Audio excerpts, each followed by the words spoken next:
माझं असं म्हणणं आहे बघा, मी काय माझं मोठेपण सरकारचं सांगत नाही, पण जगातल्या अनेक देशामध्ये लॉकडाऊन होण्याची परिस्थिती आली.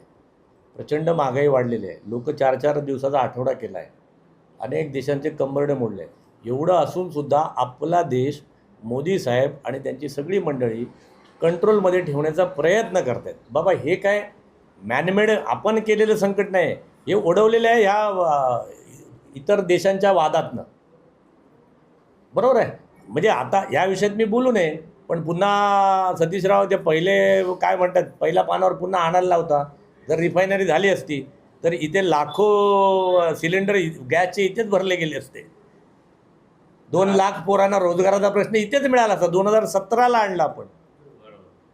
मला सांगा, आम्ही रोजगारावर बोलायचं, सगळ्या गोष्टीवर बोलायचं, आणायचं, आणि कोणीतरी संघर्षासाठी उभा राहणार आणि तो कुठल्या तरी NGOच्या माध्यमातून पैसे घेणार आणि तो त्याच्या घरातली सिलेंडर भरणार. माझ्या 2 लाख पोरं रत्नागिरीतली, सिंधुदुर्गात 2100 गाव आहेत.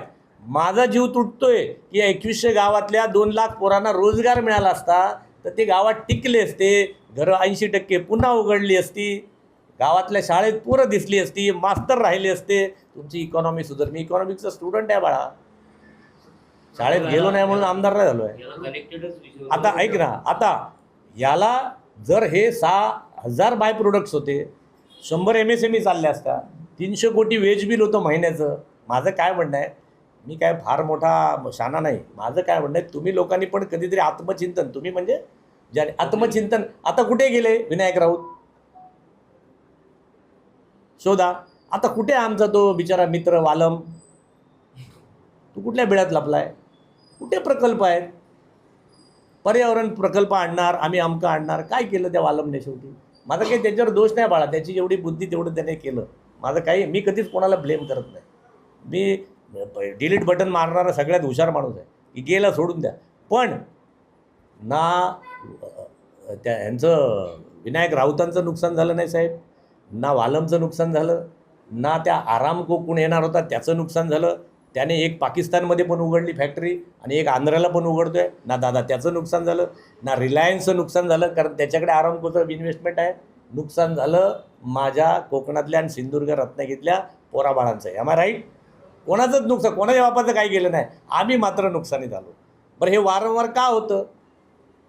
कुठला प्रकल्प आणावा मग? समुद्र मिळाला आहे. मी सतीशराव तुमच्या कार्यक्रमातच सांगितलं आहे की या कोकणाची जर विकासाची उंची कुठे लपली आहे ते समुद्राच्या खोलीत लपली आहे. समजा ना, ता म्हटल्यावर ताकबात. आपण सगळ्यांनी, कोणी माझ्या बाजूने उभे राहिले? काही लोक राहिलेत. विनायक राऊत साहेब आम्हीच दिले निवडून. मी 200 सभा घेतल्या होत्या. सीट उद्धव ठाकरेंनी मला, आता पश्चाताप होतो तेव्हा मला, मी आता तिच्या पार्टीत जाणार नव्हतो, पण मला सांगत होते 14ला खासदार तू हो.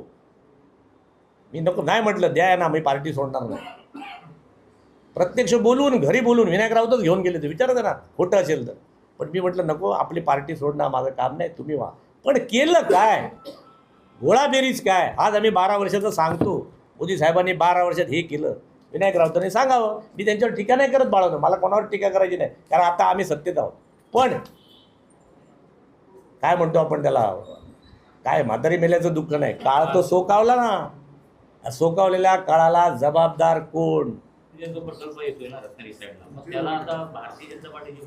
मी सांगितलं परवाच सांगितलं, दोन्ही जिल्ह्याचे पालकमंत्री, मुख्यमंत्री साहेब आणि आम्हाला जे प्रमुख अध्यक्ष आहेत यांची लवकरच बैठक होईल. त्या बैठकीमध्ये या सगळ्या गोष्टी आम्ही समजून घेऊ आणि त्या समजून घेऊन कशा योग्य आहेत, अयोग्य आहेत, आमचे फीडबॅक त्यांना देऊ आणि त्याच्यातून जे काय होईल ते तुमच्यासमोर घेऊन येऊ. तुमची इच्छा आहे, तुम्ही सांगा रिफायनरी पाहिजे आम्हाला. अरे कोणच बोलत नाही पाहिजे म्हणून, बोला ना जाहीर. आता कम्पॅरिझन करा, कुठला प्रोजेक्ट पाहिजे, हा पाहिजे का तो पाहिजे. नाही नाही, आता करार बघा, मुख्यमंत्री साहेब दररोज आमच्याशी सांगून थोडी करार करतात. ऐका ना, अहो करार केले अशा अनेक. आता रिफायनरीचा करार नाही झाला का? झाला. अरे त्याची ते कंपनी पण फॉर्म झाली. बाळा खरं सांगू का, म्हणजे रागावू नका, आंबा, काजू, पर्यटन याच्यावर आहे ना इकॉनॉमी लिमिटेड आहे. तुम्ही जर इकॉनॉमिक्सचा माझी विनंती आहे, तुम्ही कधीतरी या सगळ्याचा अभ्यास करा. या छोटे छोटे आहेत, हे करायला पाहिजेत. आंब्यावरती अख्खा सिंधुदुर्ग रत्नागिरी सस्टेन नाही होऊ शकत. त्याच्यावर एक कुटुंब होईल त्या बागेचं, ते पण धोक्यात आलं आता. का? निसर्गामुळे. ते पण धोक्यात आलं. म्हणजेच काय झालं, निसर्गावर अवलंबून असणारे जर उद्योगावर आपण अवलंबून राहिलो तर आपण अडचणीत येतो. जसं आज क्रूडवरती अवलंबून राहिलो, अख्खा जग अडचणीत आलं का नाही. मग आता आपण electric bike, electric scooter, electric गाडी, त्याच्यातनं त्या इलेक्ट्रिसिटी जनरेशनमधनं निर्माण झालेली अणुऊर्जा आहे. किमान त्या जे क्रूड ऑइल आहे ते आता मिळणार नाही असं भविष्यात धरून चाला तर पुढच्या 5-10 वर्षात कुठली एनर्जी आपल्याला फास्ट मिळेल. लोकांकडे किमान लाईट, पंखा, ह्या त्या तुम्हाला आवश्यक लागणाऱ्या गोष्टी कुठल्या राहतील, तर त्याच्यावरनं निर्माण झालेली अणुऊर्जा प्रकल्प. आता अणुऊर्जा प्रकल्प व्हायचा असेल तर समुद्र शेजारी लागतो. समुद्र शेजारी असलेलं कोकण, मला वाटते ह्या सगळ्याचा लॉजिकल जर आपण विचार केला तर त्याच्यातनं हे ट्रिटी झालेल्या आहेत. आता आम्ही सगळे मंडळी जे काय ह्या भागाचे नेते आहोत, जिल्हाध्यक्ष आहेत, पालकमंत्री आहेत, आमचे पालकमंत्री, इकडचे सगळे आम्ही बसणार आहोत. त्याने आम्हाला इन्व्हाइट केलं आहे, ते आता वेळ सांगतील. एबीपी माझा, उघडा डोळे बघा नीट.